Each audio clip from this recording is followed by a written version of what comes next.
Welcome to A Story in History.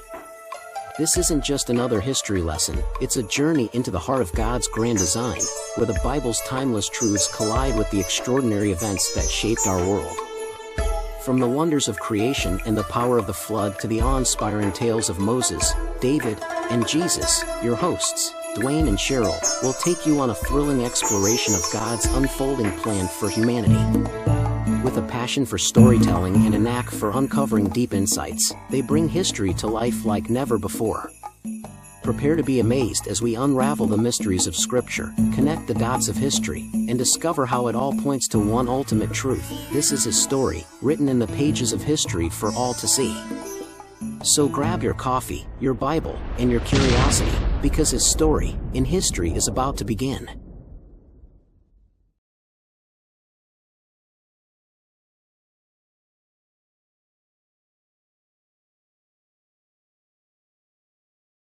Hi, welcome back to His Story in History. I know everyone's chomping at the bit to get right into the scriptures, but there's one more thing we did want to talk to you about, and that's timelines and dating of the scriptures.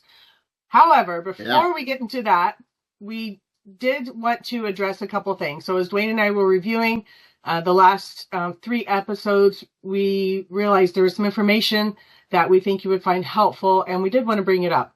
So we talked about translations and Bibles. But one thing there's a couple things we didn't discuss, and one is study Bibles. Now, what I mean by a study Bible is when you have the scriptures on part of the page. It could be the top, the sides, whatever. But then you also have a bunch of words along with it. And we just wanted you to know, just remember that the words that are added are not scripture. So, Right. And one example of this is the Scofield Study Bible, where you had the scriptures and then Scofield actually put his own interpretation. So remember, like we said, eisegesis. So he put his own interpretation of what the scripture was saying on the same page as the scripture. And what they ended up doing is people would read the Bible and then read his comments on it and then assume that that's what the scriptures were saying.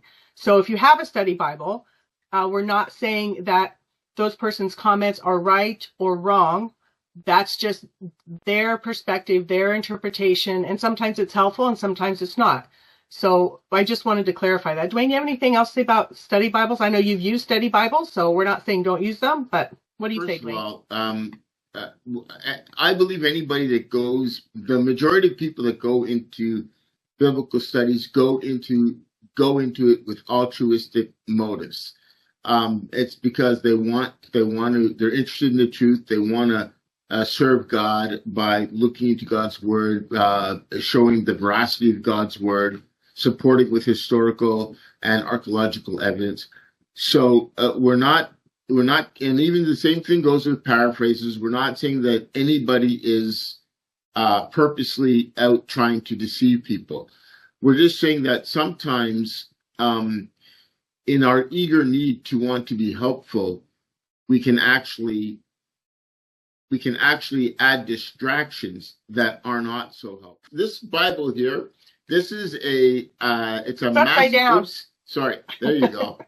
Okay, so this is a Master's Study Bible. It's a King James Bible, and there's a story behind this because when I was living up north in a town called Uppsala, I had a Bible, and the Bible that I had was a King James Bible, and it was given to me, and it was a large print Bible, and it was just your plain Jane Bible, but large print. There was no notes, no margins, and I liked it, but at that particular time I was getting more interested into theology. And so I went into the bookstore, the Christian bookstore, and I found this. This would have been back in the probably the mid 80s. Probably mid 80s, early 80s. And I found this in a Christian bookstore, and it was called the Master Study Bible. And so I was all lit up over that. And when it was new, I could open it halfway. And normally in a regular Bible, if you open it halfway, you come to Psalms. But halfway in this Bible, when it was new, actually brought you to the encyclopedia, the last page of Revelation on one side, and then the entire Bible encyclopedia for the rest of them. So it's a really cool thing, and I couldn't afford it. It was $75, and so I prayed, and I believed God. And long story short, I ended up getting $75 in my mailbox for this Bible. It might have been $80 that I got in the mailbox. I ran out and I bought this Bible right away. I just want to show you something, because this is one of my favorite Bibles. I've had it before I knew my wife and I have been married for 30 years, and in fact, let me just see something 34. There you go. So this is just nothing to do with the video, but you can see right there, God, I need a special friend. That's in 1988. 1988. Please send me one. Lord, please send me one. And I came to him in 1989. Yes, you did. But okay, so what I want to show you is that what I mean by sometimes they can actually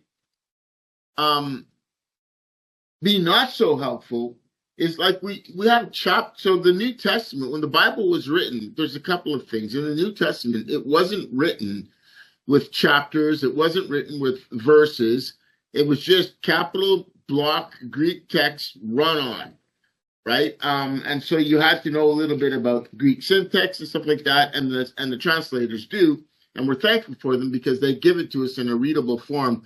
Otherwise, if it was just a direct translation, we wouldn't understand anything. So we need the translators to put it into a format that we can actually understand. But in doing that, sometimes they can be over helpful. So, for instance, I want to give you an example. You have chapters, and then a lot of times you have chapter headings, and the chapter headings. Okay, so here's one. Okay, and this is actually Matthew chapter 6, verse 25. 6, verse 25.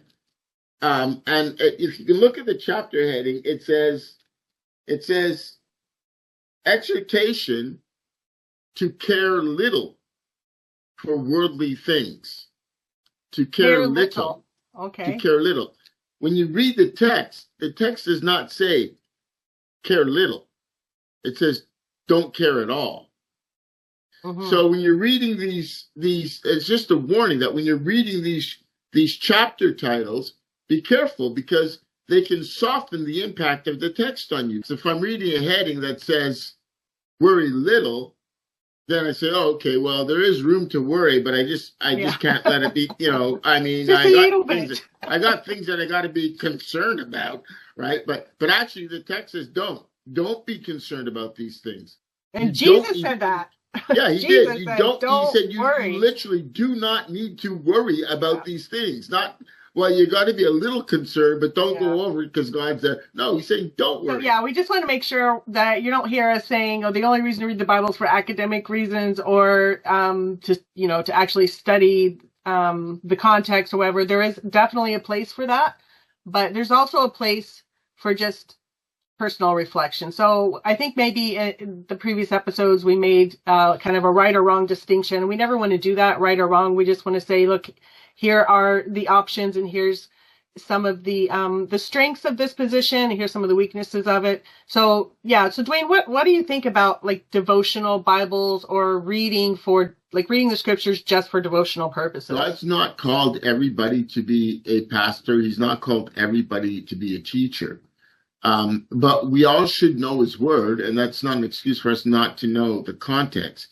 But that being said, there is a place where you can read the Bible, and when you're in communion with the Holy Spirit can take words from the Bible to speak to you and minister to you in a particular situation. And the words are taken really out of context. They're not really related, but God is concerned that it's one thing for us to say, well, God, in this particular verse, God spoke to me devotionally this, and he convicted me in this way, and this is the verse that he used to do it. That's fine. But what we don't want to say now is that what God told you in your devotional time, in your personal relationship now, based on that verse, becomes Christian doctrine. No. Yeah. In that sense, we would say, no, it's not for private interpretation. Paul was writing to a certain group of people and he meant a certain thing.